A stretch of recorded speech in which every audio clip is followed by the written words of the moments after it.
कुठलीही आई असली तर पहिले आता एज्युकेशन पूर्ण झालंय म्हटल्यावर पहिला विषय काय येतो लग्नाचा. तर ती म्हटली मी अजून 7-8 वर्ष लग्नच करणार नाही.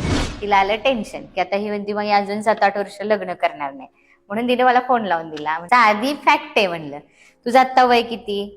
इंजिनिअरिंग पूर्ण झालं, तिथून पुढे तू 2 वर्ष MBA केलं, म्हणजे तुझं वय 23 वर्ष आता.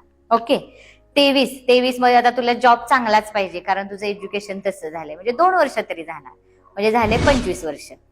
परत तू काय म्हणली की जॉब झाल्यानंतर मला 2 वर्ष माझी लाईफ माझ्या मनासारखी पाहिजे, कारण आता मी माझा जॉब म्हणलं एन्जॉय करायचा, मला बाहेर फिरायला जायचे. झाले किती? 27 वर्ष. 27-28व्या वर्षी तुला पाहुणे बघायला सुरुवात कर. लग्न होणार कधी? 30व्या वर्षी.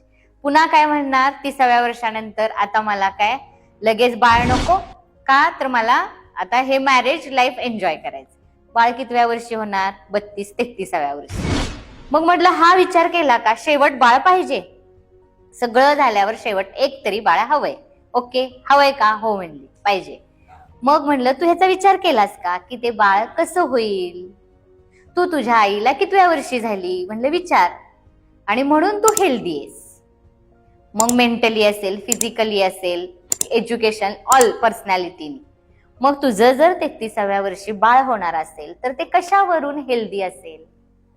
म्हणजे जो मी स्टडी करते मेन रिझन हे एज फॅक्टर आहे आई वडिलांचं. मग तिनं थोडासा विचार केला, म्हणजे अगो हे मी विचारच केला नव्हता असा, मी फक्त माझी लाईफ, माझं एन्जॉयमेंट आणि माझे हेच बघतीये.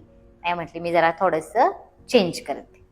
तर हे प्रत्येक आई वडिलांनी एज लिमिटेशन किंवा एज बाउंड्री मुलांना घालणं गरजेचं आहे. म्हणजे प्रत्येक आईला वाटत असतं माझी मुलगी ही स्वतःच्या पायावर उभी राहिली पाहिजे, ती दुसऱ्यांवर अवलंबून राहिली नाही पाहिजे. हे अगदी बरोबर आहे.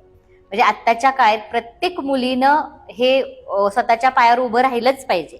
पण एज लिमिट, एज बाउंड्री ही घालून पण देणं तेवढीच गरजेची आहे, जर तुम्हाला नेक्स्ट जनरेशन हे सुदृढ हवं असेल तर.